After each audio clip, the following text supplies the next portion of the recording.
dari kelompok 9 yang beranggotakan saya Aurelia Nur Aziza dengan NIM digit terakhir 403. Saya Tesalonika Ananda Lewatolog dengan 3 digit akhir 464. Saya Wiwi Tizul Anjani dengan NIM 3 digit terakhir 224. Saya Siti Nur Aini dengan NIM 3 digit terakhir 440.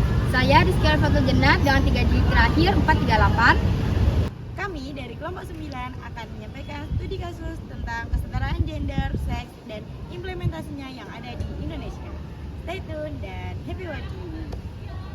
Kasus kekerasan seksual terhadap perempuan dan anak semakin marak. Pada tahun 2021, Komnas Perempuan menyatakan ada 2.945 kasus kekerasan seksual. 8 dari 10 perempuan di Indonesia pernah mengalami pelecehan seksual di ruang publik. Perserikatan Bangsa-Bangsa menyebut kesetaraan perempuan di dunia masih tertinggal jauh meski sudah masuk salah satu dari 17 butir tujuan pembangunan berkelanjutan yang berakhir pada 2030 mendatang.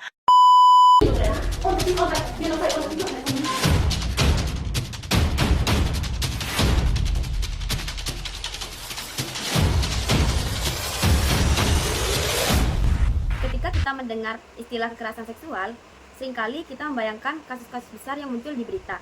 Padahal, di balik layar, ada banyak korban yang berjuang sendirian tanpa perlindungan yang memadai.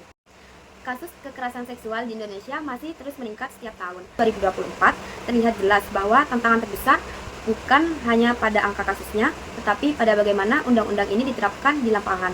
UU TPKS sebenarnya dirancang untuk memperkuat perlindungan korban, namun kenyataannya pelaksanaan di tingkat aparat dan lembaga layanan masih jauh dari ideal. Laporan Badan PBB untuk Perempuan per tahun 2022 menyimpulkan kesetaraan gender di dunia masih jauh dari target tujuan pembangunan berkelanjutan atau SDG yang berakhir pada tahun 2030. Hal ini semakin diperlambat oleh pandemi COVID-19. Menteri PPPA membenarkan hal ini dan menyebut kesetaraan perempuan di Indonesia masih jadi sebuah PR yang panjang.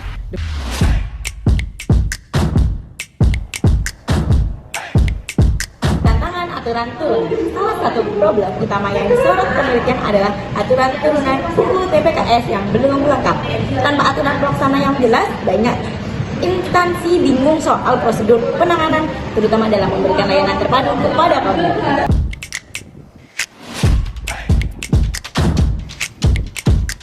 Masalah yang mencolok adalah bias gender aparat penegak hukum.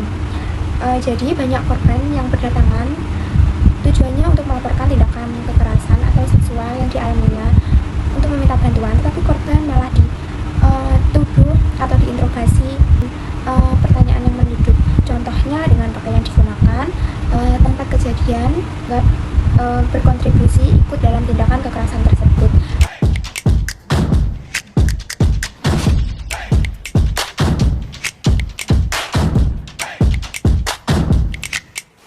Dari kajian tersebut ditemukan bahwa pendampingan psikologis, medis, dan hukum bagi korban masih sangat terbatas.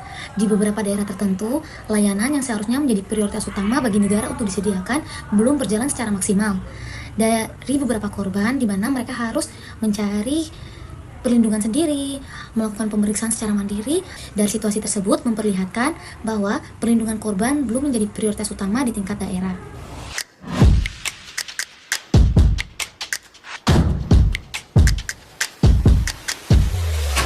Saya cukup bangga, ternyata mama-mama Papua ini adalah mama-mama yang hebat dan luar biasa. Kita melihat bagaimana ketangguhan mereka, karya-karya mereka sangat inovatif dan kreatif. Nah, inilah yang perlu pendampingan bagi kita semuanya, baik dari tingkat pusat, atau kementerian lembaga, pemerintah provinsi.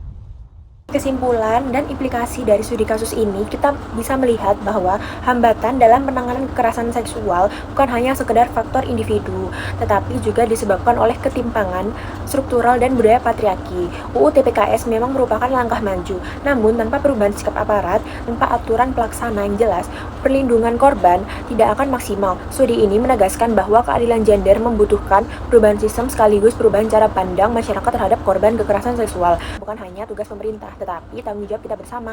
Kesadaran, empati, dan keberanian untuk berpihak pada korban adalah langkah awal yang harus terus diperkuat. Sekian dari kami. Wassalamualaikum warahmatullahi wabarakatuh. Bye.